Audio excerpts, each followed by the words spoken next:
Hey everybody, today's video is all about some books that may have missed your TBR, but I think should 100% be on it. So let's get started.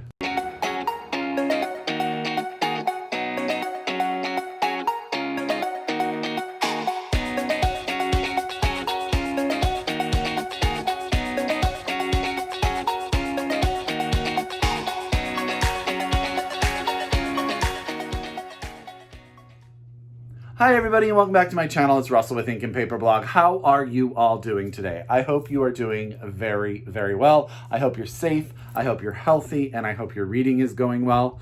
My reading has been a little bit, not hit or miss because the books have been bad, hit or miss because I have been super busy with work. I don't know if I told you guys, but I have recently at work taken over managing a different team than a team that I've been, my prior team I had managed for almost 3 years. So as you guys know, if you have managed a bunch of people, when they all change, all your players change, it can take a minute for everything to sort of get back into cycle. And also it takes a minute for them to get used to you because they've never been managed by you. So lots of hours, lots of work, not so much reading, but that is okay. I really like my new team, just putting in the time to make sure that we are a superstar team. But what I thought I would do today is share with you some books that I think are really, really good that I have talked about on my channel before, but maybe missed your radar. Just maybe they're all on your TBR and then you've read them and we can talk about them below. However, if they haven't, I want to make sure that they do make it on your TBR. So get out your pen, get out your paper, get out your Goodreads. However, you keep track of that TBR. If you're so able, all of these books are out, so order them from your local independent bookstore or have your library get a copy for you. So I've sort of I'm going sort of from the oldest book back to books. So I think there are 6 books here, and 4 of them came out in this year, and then 2 of them are older books. So, but all of them are amazing. So let's get started. I don't know, if you've been around on my channel for a while, you will remember how much I raved about Florence and Ecstasy by Jessie Chaffee out from UnNamed Press. Now, I got to interview Jessie Chaffee in person at a bookstore here in Northern California, and she is a fantastic, fantastic person, and she's a new mom, and she's writing her next book, and super, super bookish crush on her. But when I read Florence and Ecstasy, I was blown away. So this is the story of Hannah. Hannah is an American woman who winds up traveling to Florence, Italy, because she is dealing with, as an adult, she's dealing with sort of how to overcome an eating disorder. She has different issues with food, and you learn about that and her past with it and her present with it as you continue to move forward through her journey.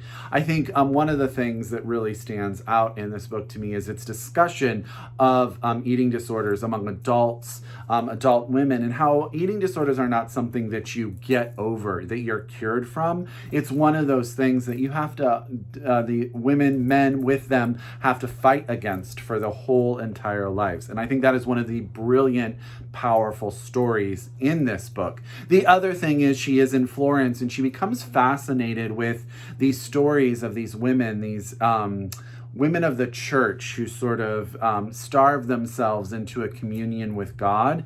And many become saints, many become important women in the church. And she sort of gets herself involved in that and some of the people in Florence. And all of that comes together as she is dealing with her own sort of personal demons. And as it goes forward, she sort of learns how to deal with herself. There's regression, there's, hope. And in the end of the book, you're just left with a powerful story of a woman who's fighting just to sort of live a life that she can feel comfortable in. I absolutely love this book. I think it is fantastic. I cannot wait to see what Jessie Chaffee does next. So that is Florence and Ecstasy by Jessie Chaffee, out now from UnNamed Press. Please also support your local, your small independent presses, because I'm a big fan. The next book was, I believe, on the short list for the National Book Award 2 years ago. I know it was on the short list. I can't remember if it was 2 or 3 years ago, but the author has a new book coming out, which I'm so excited about. And so I thought I would remind everybody of Where the Dead Sit Talking by Brandon Hobson. This is an own voice novel about a Cherokee youth, I believe. He's 15. I couldn't remember if he was 15 or 16. A young boy named Sequoia who is put into the foster system because his mother has had a constant love affair with drugs, and she has been unable to overcome her addictions, and so her son is placed into a foster system, and in doing so is placed in a household where he meets a young woman who named Rosemary, I believe, who sort of opens his eyes. And it's the story of this young boy not only dealing with sort of the trauma of being raised by a woman who's an addict and dealing with her constantly being in and out of jail, in and out of his life, but also sort of developing relationships. He's in a foster home. He's never really connected with anyone. He's always been very much a loner type person. And once he gets to this home, sort of things begin to change a little bit, and he starts to grow as a person. This book is dark, but also at times hopeful and very, it's so powerful. And when it was on the long list, I was really, really hoping it would make the short list because I wanted more people to read it. And Brandon has a new book that is coming out very, very soon. So I'm so excited about that. So Where the Dead Sit Talking by Brandon Hobson. This is out from SOHO Press. You can get your hands on it right now. I highly recommend it. If you were a fan of There by Tommy Orange, I think you'll really like that book as well.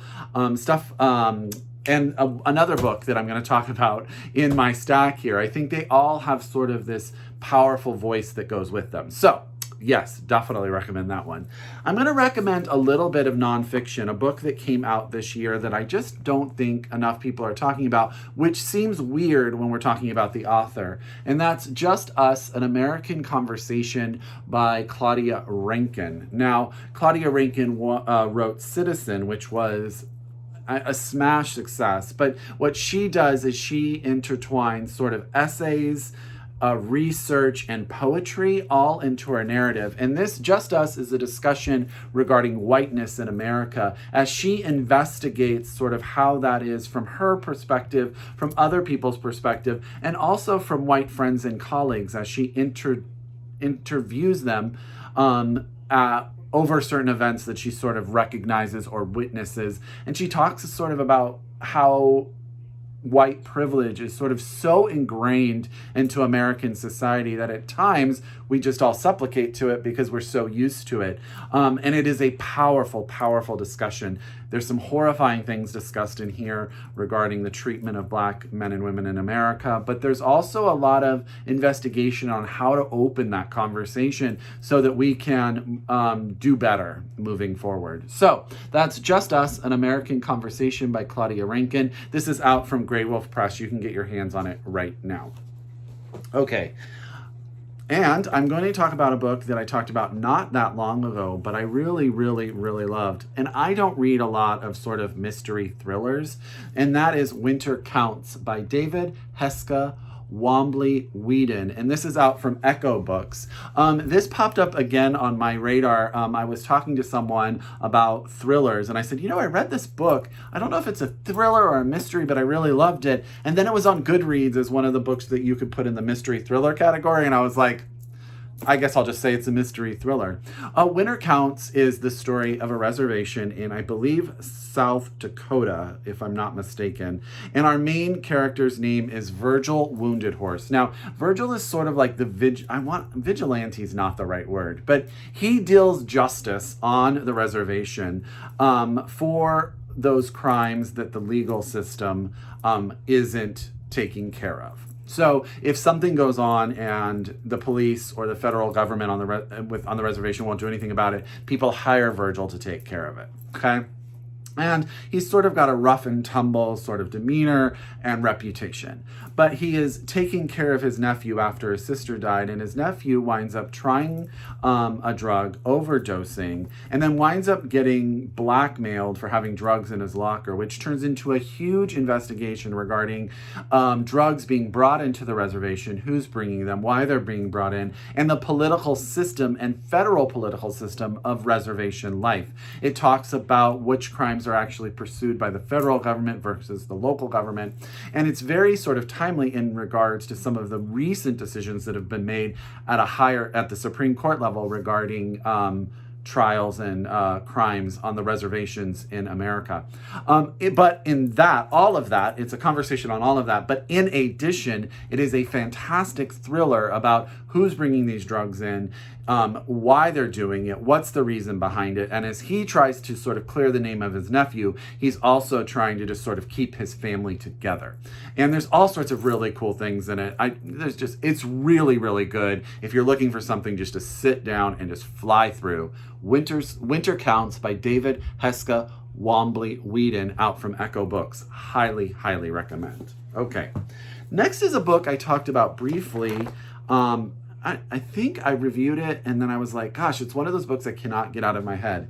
And then my friend Matthew Sharapa did a review of it, and he is such a better reviewer than me, so check him out. And that's Pizza Girl by Kyoung Frazier, out from DoubleDay. This is the story of a young 18-year-old woman who has just graduated high school and become pregnant, and she doesn't really know what she's going to do with her life. So she gets a job delivering pizza for a local pizza place. Now, she is living with her boyfriend and her mother at the same time, and life is sort of a conglomeration of mismatched pieces for her. One day she receives a call for an order for a pizza with pickles on it. Let's not talk about how gross that sounds.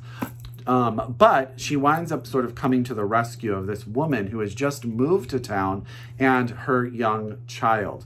And she becomes fascinated with this woman, and she becomes sort of integrated into this woman's life as a piece of a codependency puzzle. And that together their relation becomes more and more complicated until, as you can imagine, there's sort of an apex and everything sort of comes falling down. This is a powerful story regarding the sort of internal monologue a person has who doesn't know exactly what direction they want their life to take, and how sometimes one instance, one meeting of one person, one relationship becomes so pivotal that you focus on it, that you don't realize the destruction it could be doing elsewhere, but it becomes sort of the center of your life. It is a slim little book, but it's a powerful little story. And I think about it quite often for a book that just keeps you thinking. I hope that's enough.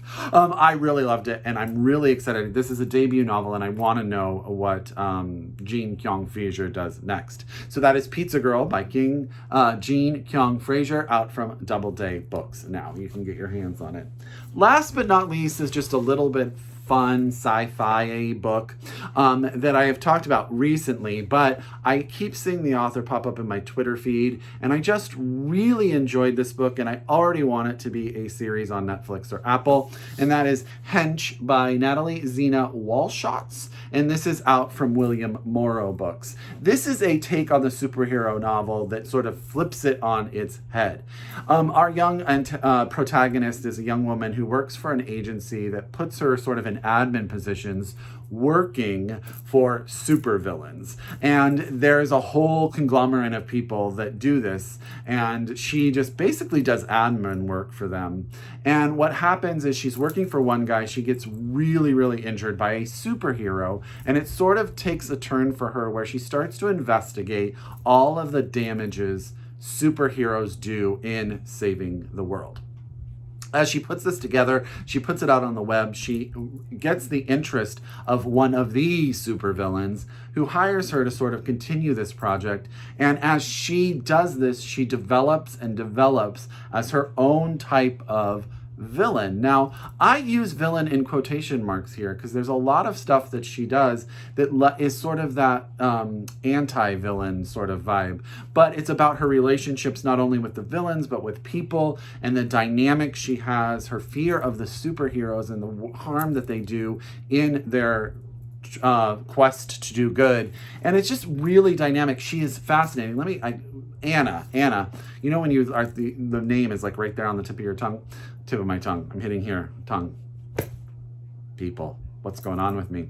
But I will tell you, I love this book. I flew through it. It has sort of a cinematic mini-series feel to it in all the good ways. You want to know what's going to happen. It takes twists and its turns. The characters are developed. There's interesting side characters. And it's just got so much fun to it that by the end, you are 100% on Anna's side and where she wants to go. I want a sequel. I want to know. I want to know. So Natalie, I'm waiting for my sequel. So that's Hench by Natalie Zina Walschots, out now from William Morrow Books. So that is a stack of, I believe it's 6. Let me see if I can get all of these up here for you.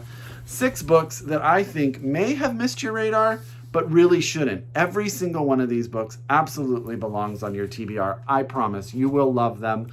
I love them. I think about them all the time. As always, if you're a return subscriber, I really, really appreciate it. I really appreciate your guys' loyalty, considering in COVID, with everything that's been going on, working from home all the time, everything that is with that, I haven't been as regular with my uploads as I usually like to do. Life is just sort of messy for all of us right now. So I appreciate it so much that you guys that watch my videos. If you are a new subscriber, I hope you subscribe. I hope you hit the bell. I hope you come back. I hope you like to talk about books. I promise I do. I love to talk about books, and I'll give you lots of recommendations. As always, I encourage you to read globally, shop locally, and until next time, I wish you happy reading. Bye.